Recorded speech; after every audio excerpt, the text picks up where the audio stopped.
توی ویدیو قبلی که لینوکس نصب کردیم من خودم خیلی با زورین حال نکردم. موقع نصب اذیتم کرد، موقع اجرای برنامه اذیتم کرد، کلا با فضا و رفتارش حال نکردم. در حالی که توی همه کامیونیتی ها از زورین به عنوان جایگزین ویندوز یاد میکنن. ولی انگار برای ما ایرانی همیشه داستان یکم فرق داره. من یه سری مشکلات داشتم که مستقیم به اینترنت و شرایط خودمون برمیگشت.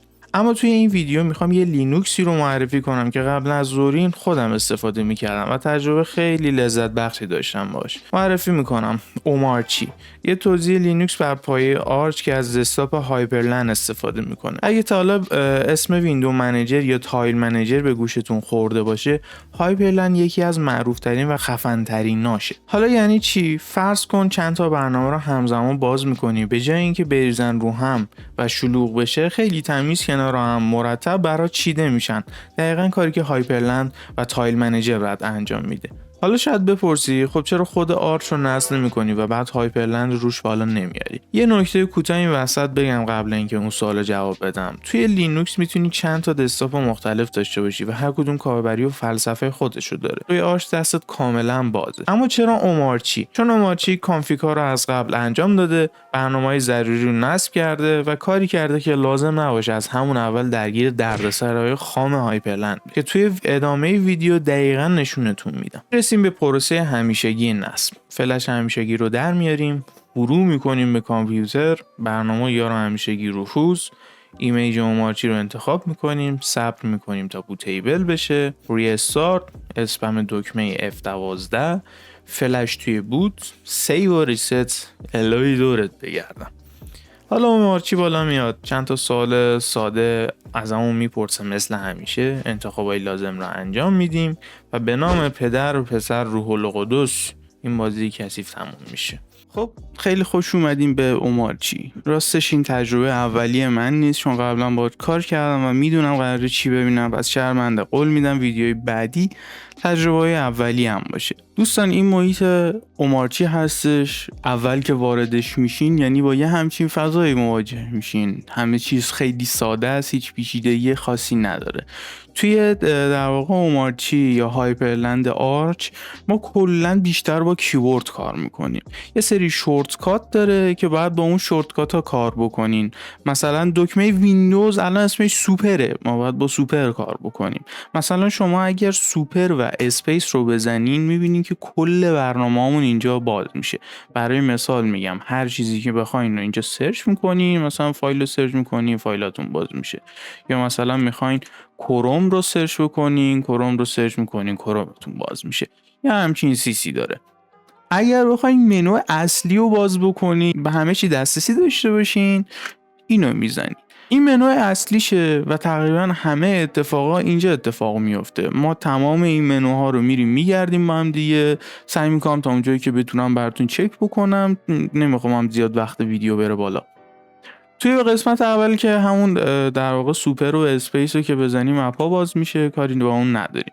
از دوباره سوپر آلت و اسپیس رو میزنیم. توی بخش لرنش میتونین کی بایندینگ ها رو چک بکنین که با چیا کار میکنه، چی براوزر وام میکنه. مثلا نمیشه سوپر و شیفت و بیو بزنی براوزر وام میشه که بله میبینیم باز میشه. یعنی اینجوری بهتون بگم که بیشتر کیبورد محوره. و اون تایل منیجری که بهتون میگفتم، شما اگه سوپر و اینتر رو بزنی ترمینال وام میشه. نگاه کنین این تایل منیجر همه چی خودش براتون میچینه. موستون اگر اینور باشه شروع میکنه از اینور چیدن، همینجوری براتون میچینه کنار هم، خیلی خوشگل و شیک. مجدد میریم توی سوپر و آلت و اسپیس. توی بخش لرن میتونین مقاله های اومارچی رو بخونین که چجوری کار میکنه، بیسیک ها رو توضیح میده، در واقع نویگیشن ها رو، تما رو، هاتکی ها رو، همه رو بهتون توضیح میده که چجوری کار میکنه، با چی کار میکنه، چجوری نوشته شده، همه چی رو توضیح میده کامل. توی این منو هم که کپچر رو داریم، شیر رو داریم، کپچر که اسکرین شات میگیره، اسکرین ریکورد میگیره و اینجور کارا میکنه. توی قسمت استایل تما رو، فونتا و اینا رو میتونیم عوض بکنیم. من خیلی سریع الان دارم بهتون نشون میدم که چون که میخوایم در واقع یه لیست تسک درست کنیم مثل ویدیو قبلی با هم دیگه برین کاراشو انجام بدیم. حالا خلاصه توی بخش ستاپ میتونین همه کارا رو بکنین. اینجا بخش تنظیمات در واقع، مثلا وای فایش اینجوریه، باید بریم وای فایتون رو پیدا بکنین. کلا یه سیستم عامل اینجوری طوریه، یعنی همه شما با ترمینال و اینا سر و کار داریم، ولی خب سخت نیست، نیاز نداره که یه گیک باشین برای این کارا. خیلی همه چیز ساده شده توی اومارچی. توی هایپرلند واقعا همه چی باید کانفیگ بکنین تا به یه همچین منوهای دسترسی پیدا بکنین. عرضم به حضورتون که توی بخش اینستال که میدونم مشکل همه هست، شما توی بخش اینستال همه کار میتونین بکنین. پکیجا رو خیلی راحت میتونین نصب بکنین. برای مثال میگم یه دونه برنامه میخواین نصب بکنین، میایین توی قسمت پکیج اسمش رو سرچ میکنین، مثلا VLC میزنین روش، پسورد رو وارد میکنین، اینتر، بوم نصب میکنه براتون، تموم میشه. اینو رنگی کردن چه خوشگل شده. به همین سادگی همه کاراش و چیز واقعا سختی نیست. اگر بخواین همون پکیج هم ریموو بکنین خیلی ساده میان اسمشو مینویسین، ریمووش میکنین. عرضم به حضورتون که آپدیتش خیلی ساده است. همه آپدیت ها رو اینجا میتونین خیلی راحت انجام بدین. تایم زونتون رو تکون بدین، تایمتون رو تکون بدین، فریم ورتون رو آپدیت بکنین. همه کار رو میتونین اینجا انجام بدین. و اینم بگم که با انویدیا و AMD و هیچ چیزی مشکل نداره. خیلی راحت میتونین با همه سیستم ها ازشون استفاده بکنین. من نظرم اینه که مثل ویدیو قبلی یه دونه تسک درست کنیم با هم دیگه، بریم ببینیم چندیم. طبق سنت همیشگیمون یه دونه برنامه تکست ادیتور باید وا بکنیم. شاید دارک نداری نایت. خب طبق سنت همیشگیمون باید یه سری لیست آماده بکنیم و بریم تو کارش. اولین کاری که توی OS قبلی کردیم اسکرین شات گرفتیم. دومین کاری که انجام دادیم VPN و DNS آماده کردیم. سومین کاری که انجام دادیم وب براوزینگ انجام دادیم، رفتیم وبگردی کردیم، کارهای معمولی که توی یک OS باید بتونین انجام بدیم. کاستومایزش کردیم، اینستال and play game. این 5 تا کار رو ما باید بتونیم انجامشون بدیم. این 5 تا کار رو بریم که انجام بدیم. خب ما تو همون صفحه اولی که بودیم، یعنی توی این قسمت سوپر منیومون، فکر میکنم که اسکرین شات داشتیم که توی قسمت تریگر بود. کپچر رو میزدیم، اسکرین شات رو میگرفتیم، اسنپ ادیتینگ، استریت تو کلیپ بورد. چه باحال. یعنی هم میتونیم اینو بزنیم که انتخاب بکنیم که بعدش منو بیاد ادیتش کنیم. چقدر هم گزینه داره واسه ادیت. و یا همه کار میتونین بکنین. و یه دونه گزینه دیگه هم داشت که استریت تو کلیپ بورد بود که خیلی راحت میتونست اینو بزنه و اسکرین شات میگیره. دوستان دکمه پرینت اسکرین هم که بزنین یه همچین منوی مثل ویندوز براتون وا میشه، شما میتونین اسکرین شات بگیرین. دکمه سوپر و پرینت اسکرین هم بزنین، دکمه کالر، شما میتونین از تصویر زمینه و هر جای تصویری که هستین کالرتون رو پیک کنین و برای مثال توی برنامه‌های ادیتینگ و اینجور چیزا استفاده بکنین. مثل ویندوز دکمه ویندوز و پرینت اسکرین رو بزنین در جا اسکرین شات نمیگیره اینجا. دومین کاری که باید بکنیم VPN و DNS. این توی دسکتاپ اولمون DNS رو که فکر میکنم ما هم دیگه دیدیم. توی قسمت ستاپ اگر برین مثل همون زورین باید باشه. توی قسمت DNS توی حالت کاستوم اینم مثل همون داره میگه. من طبق معمول DNS لکتورو همیشه برام جوابگوه. این داره میگه یه فاصله بدیم بینش، فاصله نیازه و کار خاص دیگه نیاز نیست بکنیم. اینو اگر بزنیم پسوردمون رو از همون میخواد و دان. خب DNS رو که ست کردیم، حالا بریم سراغ کار بعدی. VPN هم باید در واقع دانلود بکنیم که برای دانلود کردنش من اگر برم توی قسمت حالا نمیدونم پکیج یا آوره، نیکو بود اسم اون برنامه VPN اگه اشتباه نکنم. اگر اینو بزنم باید برای من نیکو رو بیاره.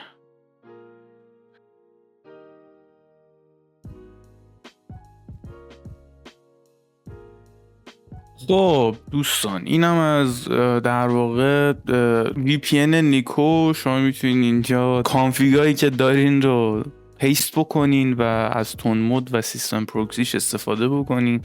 پس عملا ما هم VPN نصب کردیم و هم DNS ست کردیم روش. سوپر و کنترل ای رو میزنیم، چک مارک باتن رو میزنیم، کپی میشه و میتونیم پیستش کنیم. خب وب براوزینگ هم که فکر میکنم انجام دادیم، ولی خب مجدد انجام میدیم. اینجا خودش پیش‌فرض کرومیوم داره. شما هر براوزری که دلتون بخواد میتونین نصب کنین. همونجوری که بهتون نشون دادم، شما میتونین بیاین توی قسمت اینستال پکیج مثلا بزنین فایرفاکس انتخاب کنین رمزتون، تو 30 ثانیه براتون دانلود میکنه و نصب میشه، تموم میشه میره و بوم، فایرفاکس هم نصب شد. خیلی راحت میتونین از حالا به بعد از فایرفاکس استفاده کنین یا هر براوزری که دوست داشته باشین، هیچ فرقی نمیکنه.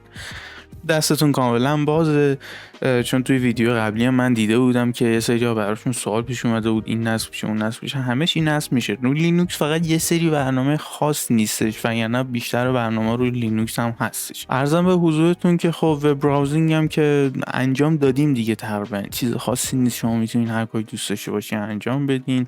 برین توی یوتیوب رو باز بکنین برای خودتون و اشغال بکنین. اینجا سرچ بکنین بیگ مهدی مثلا، بیان یکی از ویدیوهای منو نگاه بکنین، سابسکرایب رو بزنین و خلاصه وب براوزینگ هم که انجام دادیم. پس عملا وب براوزینگ هم تیکش میخوره. بریم سراغ بخش مهم کاستومایز که من خیلی برام مهمه. معمولا توی هر دسکتاپی که میام، توی هر او اسی که میام، روی هر سیستم عاملی، کاستومایز خیلی عامل مهمیه. توی اومارچی خیلی دستتون بازه. از اونجایی که هایپرلند کلا کانفیگ پذیره، لینوکس کلا کانفیگ پذیره، شما میتونین کانفیگش بکنین. ولی خب من توی این ویدیو چون خیلی تایمش طولانی میشه و یه معرفی کوتاه میخوام ازش داشته باشم، خیلی نمیتونم در واقع توی این ویدیو توضیحش بدم. اگر بخوایم میتونم یه ویدیو دیگه بگیرم کامل با هم دیگه همه چیزشو کانفیگ بکنیم، ولی توی اومارچی خیلی دستتون بازه.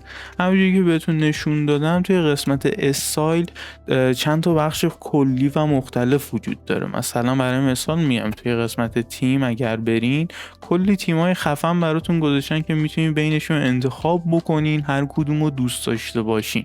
برای مثال میگم من قبلا که ازش استفاده میکردم یه دونه تیم داشت، این نورد رو من خیلی دوست داشتم. هم والپیپرهای قشنگی داشت. برای مثال میگم شما کنترل و سوپر و اسپیس رو بزنین، والپیپرهاش عوض میشه. اینا که تمای آماده است. ولی اگر شما بخواین تم جدید اضافه بکنین، یه بخشی داره توی قسمت اینستالش، توی قسمت تمش که برین، تمو که بزنین یه آدرسی بهتون میده. این آدرس شما اگر کلیک بکنین و بازش بکنین، خب اینجا میبینین کلی در واقع تم هستش که شما میتونین استفاده بکنین، ازش لذت ببرین. خواستین هم نصبش بکنین، فوق العاده کار راحتیه. هر کدومه که خواستین کپیش میکنین، لینکشو اینجا نوشته رپوشو بهش بدین، لینکشو اینجا پیست میکنین بهش میدین، این خودش میره تمه رو در واقع پیداش میکنه، کپیش میکنه تو سیستمتون. هیچ کاری نیازی نیست انجام بدین، لینکو بهش میدین خودش کاراشو میکنه، تمه رو میاره تو سیستمتون خیلی راحت، خودش اعمالش میکنه. و اینم بگم همه چی تغییر میکنه و حتی همونجوری که دیدین کرومیوم هم تغییر کرد. چقدر هم خوشگله این، به به. همه چی تغییر میکنه، رنگ هر چیزی که بگین تغییر میکنه. یعنی عملا همه چی اینجا تغییر میکنه. حتی این منو تغییر میکنه، این منو رنگش تغییر میکنه، همه چی رنگش تغییر میکنه با توجه به اون تمی که شما انجام میدین. و توی قسمت استایل فونت ها رو میتونین تغییر بدین. بذاریم ببینم، مثلا اینجا فونت های زیادی نداره، ولی خب با توجه به فونت هایی که هست شما میتونین هر فونتی دوست دارین بذارین. مثلا من اگر اینو بذارم فونتش میبینین تغییر میکنه. توی قسمت استایل بک‌گراندهای مختلفی داره. شما بک‌گراند خودتون هم میتونین اضافه بکنین و برای این کار چیز خاصی نداره.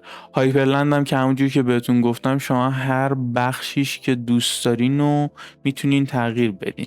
خب پس توی قسمت کاستومایز هم ما کاراشو انجام دادیم و کاستومایزش هم چک کردیم. این از این. حالا میرسیم سر قسمت خوشگل داستان. این سال هم پلی گیم.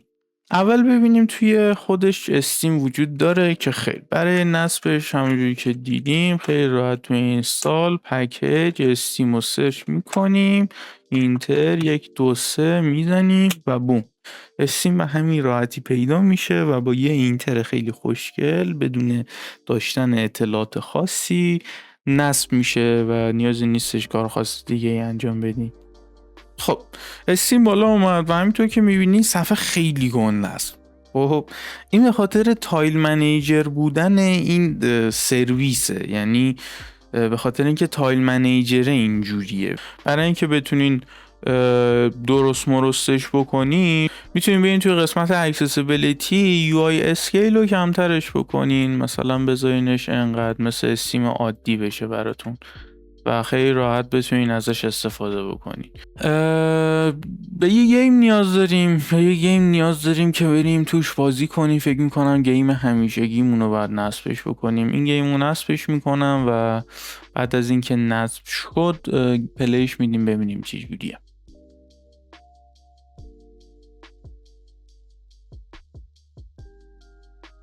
خب دوستان ما این گیم رو نصب کردیم، گیم همیشگیمون رو. میدونم گیم خفنی نیست، از این سعی میکنم یه گیم خفنم رام بکنم که ببینین در واقع مشکل خاصی نداره. اینکه استارتش بکنم یه چیزم بگم، یه مقداری گیم زدن تو اومارچی به خاطر همون تایل منیجر بودنش شاید اوایلش یه مقداری براتون عجیب باشه، ولی خب مثلا گیم ها بعضی اوقات فول اسکرین نمیشن، شما باید فول اسکرینش بکنین. یعنی از این جور به نظر من مشکل نیست، این خصوصیت تایل منیجر بودن سیستم دیگه، ولی خب اذیتتون نمیکنه. مثلا الان نگاه کن الان فول اسکرین نشد، من باید اینو فول اسکرینش بکنم. فول اسکرینش کنین، رزولوشنش چقدر کم بود ها، کوالیتی فانتاستیک، فول اسکرین اپلای. خب میریم و بلای میریم.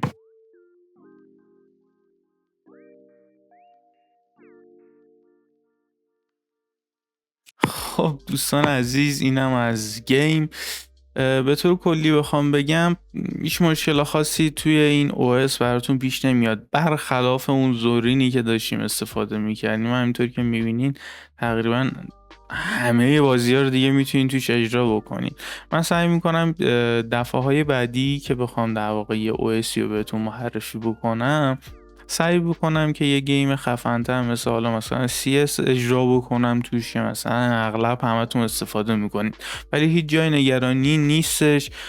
بعضی جاها لینوکس خیلی بهتر توی این دورانی که هستیم خیلی بهتر داره عمل میکنه توی گیم ها و این واقعا عجیب غریبه، چون هیچ موقع اینجوری نبوده و جدیدن خیلی لینوکس بهتر شده نسبت به ویندوز. باز حالا اگر علاقه دارین من از این ویدیو براتون درست میکنم، کلی کار خفن دیگه قراره انجام بدیم.